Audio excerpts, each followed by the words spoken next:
Halo, Assalamualaikum warahmatullahi wabarakatuh. Pada kesempatan kali ini, kami akan menjelaskan hasil analisis saham dengan metode DCF pada sektor perbankan untuk memenuhi tugas mata kuliah Ilmu Ekonomi Islam. Sebelumnya, izinkan kami memperkenalkan diri.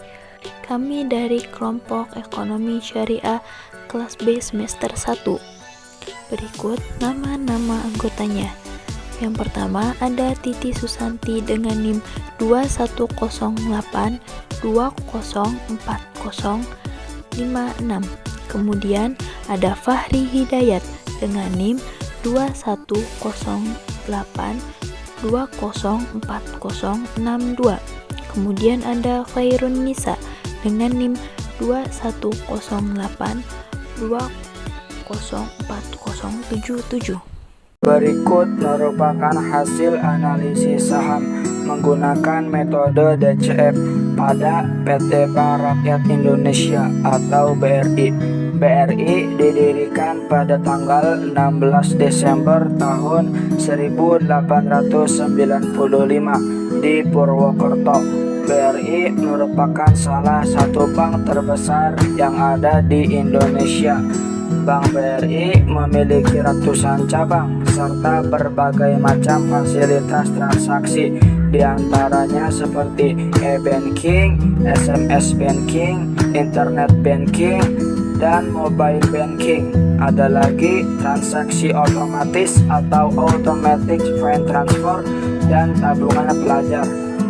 Bank BRI memiliki IPODET pada tanggal 10 November 2003 dan saham penawaran sebesar 4.764 miliar, saham pendiri 6.822 miliar, dan total saham terdaftar 11.647 miliar. Sedangkan rasio keuangan perusahaan BRI terdapat return of equity atau ROE sebesar 16,46%, sedangkan debt to equity ratio atau DER sebesar 4.210%, dan aset perusahaan BRI tercatat sebesar 1.450,9 triliun dan total liabilitas sebesar 1.218,267 triliun, sedangkan total ekuitas sebesar 193,357 triliun dan margin of safety atau MOS sebesar 30,1%.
Berikutnya analisis bank pesaing. Yang pertama yaitu dari Bank Sentral ASEAN (TBK) atau yang sering disebut dengan BCA. Bank BCA berawal dari Persaudaraan Dagang dan Industri Semarang pada tahun 1955 dan kemudian lahir BCA pada tanggal 21 Februari 1957, kurang lebih sudah tahun berdiri di Indonesia. Bank BCA sendiri yaitu bank swasta yang sangat terkenal di Indonesia, mempunyai visi menjadi bank utama pilihan masyarakat yang berperan sebagai pilar penting perekonomian Indonesia dan mempunyai misi membangun institusi yang unggul di bidang penyelesaian pembayaran dan solusi bagi nasabah bisnis dan perseorangan. Bank BCA memiliki 14 juta rekening dan ribuan cabang lainnya. Tanggal IPO Bank Sentral Asia yaitu pada tanggal 11 Mei 2000.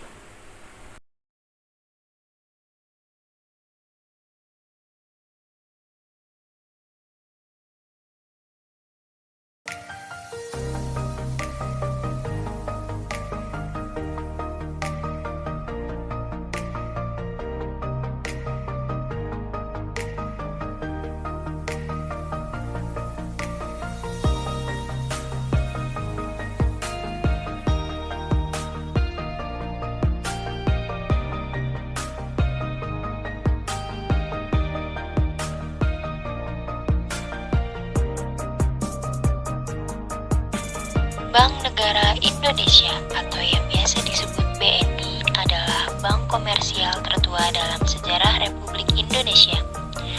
Bank ini didirikan pada tanggal 5 Juli tahun 1946 tepatnya di Yogyakarta. Saat ini BNI mempunyai 2.262 kantor cabang di Indonesia dan 8 di luar negeri. BNI juga mempunyai unit perbankan syariah, namun sejak 2010 telah memisahkan diri sebagai BNI Syariah dan kini digabung ke Bank Syariah Indonesia. BNI sendiri memiliki IPO-DAT yaitu pada tanggal 25 November 1996. Selanjutnya yaitu rasio keuangan Bank Sentral Asia. Sedangkan BCA rasio mempunyai net keuangan profit BNI sebesar terdapat 23.198 triliun dan mempunyai return on equity atau yang sering disebut ROE sebesar 15,3%. Kemudian mempunyai debt to equity ratio atau yang sering disebut DER sebesar 9,91. Kemudian mempunyai nilai liabilitas sebesar 885 triliun dan mempunyai ekuilitas sebesar 197 triliun pada bulan September 2021 dan mempunyai total aset sebesar 116 triliun. Kemudian mempunyai margin of safety atau yang sering disebut MOF sebesar 22%. Dengan rasio keuangan Bank BRI dengan bank pesaing lainnya sebagai berikut. Yang pertama, Bank BRI-nya itu sendiri mempunyai liabilitas sebesar 1.218,267 triliun dan ekuitas sebesar 193,367 triliun dan MOS-nya sebesar 99%, ROE 16,46%, DER-nya 4.200% dan total asetnya sebesar 1.450 triliun. Kemudian bank pesaingnya yang pertama yaitu dari BNI mempunyai liabilitas sebesar 740.6.236 triliun dan ekuitas sebesar 112.872 triliun.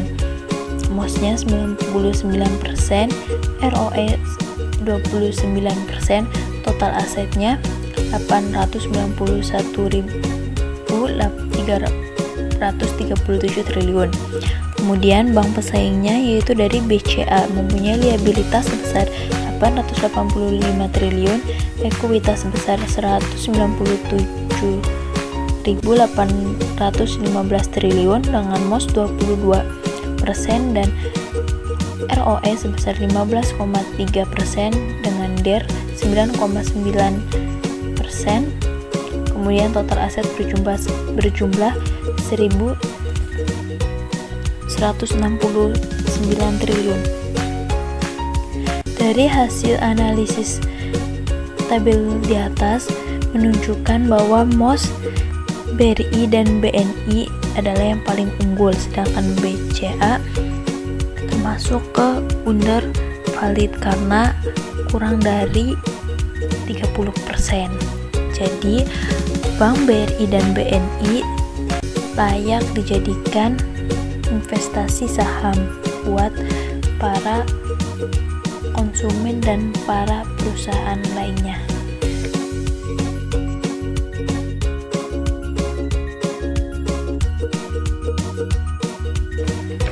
Cukup sekian dari kelompok kami.